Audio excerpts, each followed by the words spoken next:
तो dear student, तो आज हमने लाइव क्लास में क्लास 11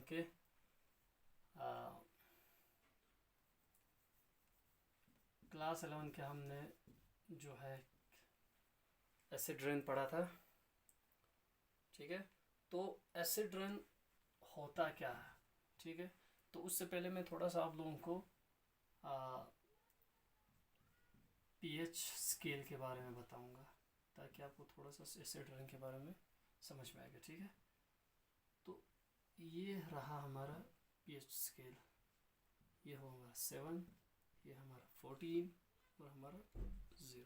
ठीक है, अब जो कोई भी केमिकल जो लेस देन 7 होगा, ठीक है, जो क्या होगा, लेस देन 7 होगा, वो है क्या है, एसिडिक होगा। ठीक है, अगर कोई भी केमिकल मोर देन 7 होगा, वो होगा बेसिक। ठीक है, तो ये चीज़ है।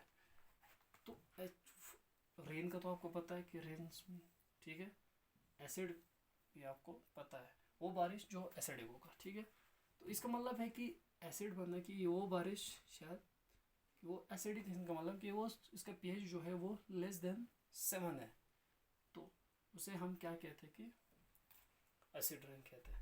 तो ये पीएच आपको याद रखना है कि जो हमारा वाटर है, अब यहाँ पे एक चीज़ है कि जो वाटर है वो क्या है, न्यूट्रल है। वो क्या है, न्यूट्रल है, यानी ना वो एसिडिक है ना वो बेसिक है, तो वो क्या है कि न्यूट्रल है। ठीक है, तो देखो, तो एसिड रेन क्या होता है कि वो रेन जो एसिडिक हो, तो हम कह सकते हैं कि acid rain is that rainfall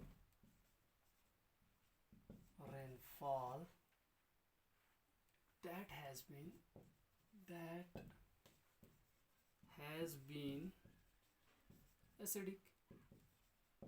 ठीक है, वो रेन जो एसिडिक होगा उसे हम क्या कहते हैं कि एसिड रेन कहते हैं। ठीक है, अब एसिड, ये जो बारिश है वो एसिडिक बना किस तरह, अब ये सवाल है ना कि बना किस तरह ये एसिडिक। ठीक है, तो सबसे पहले चीज़ हमारे पास जो है सॉक्स और नॉक्स है, यानी सल्फर और नाइट्रोजन। ठीक है, amount of sulphur and amount of nitrogen जो है हमारे पास है, तो इन दोनों की वजह से क्या होता है कि ये चीज़ एसिडिक बनता है। अब बनता किस तरह है कि जब ये दोनों जो है रिलीज होके एटमॉस्फेयर में चला जाता है। एटमॉस्फेयर में क्या है कि एयर जो है वाटर वेपर्स है, या हम कह सकते हैं कि उसमें मॉइस्चर है। तो जब ये दोनों अर्थ से रिलीज होकर एटमॉस्फेयर में पहुंच जाता है, एटमॉस्फेयर के बाद वो क्या होता है कि या वाटर वेपर के साथ या मॉइस्चर के साथ वो क्या करते हैं, रिएक्ट कर लेते हैं। क्या करते हैं, रिएक्ट्स कर लेते हैं। अब रिएक्ट कर लिया तो क्या बनाता है, कुछ एसिड बनाता है, H2SO4। ठीक है, सल्फ्रिक एसिड, या हम कह सकते हैं कि नाइट्रिक एसिड जो बनाता है, जो है ये दो जो है कंबाइन होके किसके साथ, वाटर वेपर के साथ इन एटमॉस्फेयर में, लेकिन कहाँ पे, in the atmosphere, to form sulphuric acid, nitric acid बनाते हैं। तो जब ये सल्फ्रिक एसिड और नाइट्रिक एसिड जो है प्रेसिपिटेशन होके हमारे जो सरफेस पे या हमारे अर्थ के सरफेस पे पहुंच जाते हैं, तो उसे हम कहते हैं कि एसिड रेन के। ठीक है, तो ये हुआ इसका फॉर्मेशन, एसिड रेन का फॉर्मेशन। ठीक है, तो इसमें हम लिख सकते हैं कि एसिड रेन फॉर्म किस तरह होता है, इट इज फॉर्मेट व्हेन, किसका, when oxides of sulphur and oxides of nitrogen क्या कर लेता है, reacts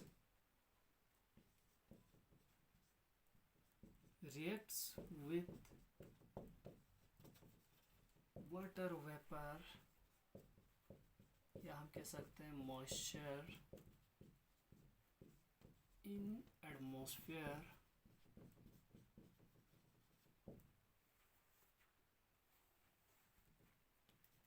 to form acid rain. ठीक है,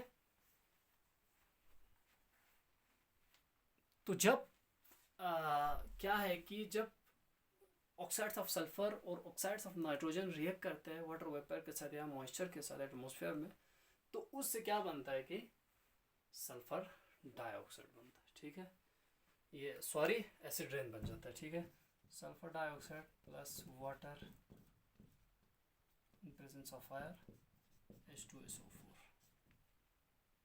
ठीक है, H2SO4 ये है केमिकल जो है रिएक्शंस किसका, H2SO4 H2O। ठीक है, लेकिन इन प्रेजेंस ऑफ फायर में एटमॉस्फेयर में। ठीक है, तो इस H2SO4 बनाते हैं। ठीक है, तो ये चीज़ हुआ। ठीक है, अब जो है हम कह सकते हैं कि सल्फर और जो नाइट्रोजन होता है, ठीक है, सल्फर और नाइट्रोजन जो होता है उसका सोर्स कहाँ से होता है। ठीक है, तो ये पॉइंट हमारे लिए ज़रूरी है कि सल्फर और नाइट्रोजन कहाँ से रिलीज होता है। तो हम कह सकते हैं कि सल्फर, अब हम सल्फर को हम नेचुरल देखेंगे, नेचुरल सोर्सेस ऑफ सल्फर। तो फर्स्टली जो सल्फर जो होगा नेचुरली सी एंड ओशियन से। ठीक है, और दूसरा जो है हम कह सकते हैं कि वोल्केनिक एरप्शन से, volcanic eruptions.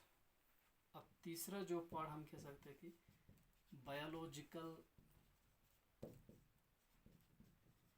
Process of soil, यानी उसमें क्या बायोलॉजिकल प्रोसेस में क्या होगा, डिकम्पोजिशन ऑफ ऑर्गेनिक मैटर। ठीक है, तो ये कुछ पॉइंट हैं जो सोर्स सल्फर के सोर्स होते हैं नेचुरली समंदर, ओशंस और सी में से। ठीक है, वोल्केनिक इरप्शंस, जब वोल्केनिक इरप्शन होगा वहाँ से जो गैसेस रिलीज होगा तो उसमें से जो सल्फर डाइऑक्साइड भी रिलीज होगा।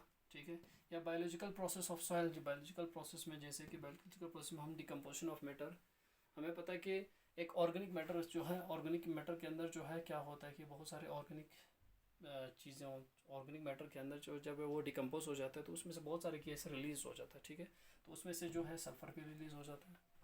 ठीक है, तो ये हुआ। तो इसके अलावा अगर हम मैन मेड में देखेंगे, man made sources,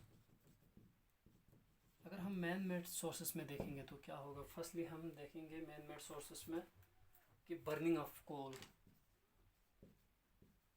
burning of coal, जिसमें क्या होता है कि बर्निंग ऑफ कोल में 60% क्या होता है कि सल्फर डाइऑक्साइड होता है, 60% of sulphur dioxide.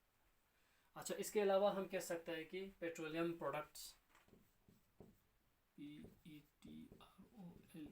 Petroleum product, जिसमें 30% जो है सल्फर डाइऑक्साइड रिलीज होता है, जिसमें पेट्रोल और डीजल से। ठीक है, तो इसके अलावा हम कह सकते हैं कि इंडस्ट्रीज में से जो भी होता है, ठीक है,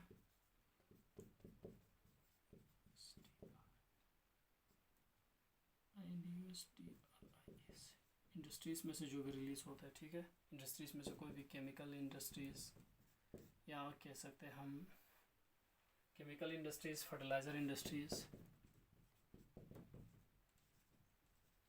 तो जितने भी कॉटन इंडस्ट्रीज, टेक्सटाइल इंडस्ट्री, जितने भी इंडस्ट्रीज है ना, वहाँ से जो भी होता है वो क्या होता है, वहाँ से सल्फर डाइऑक्साइड जो है वो रिलीज हो जाता है। तो इसके कारण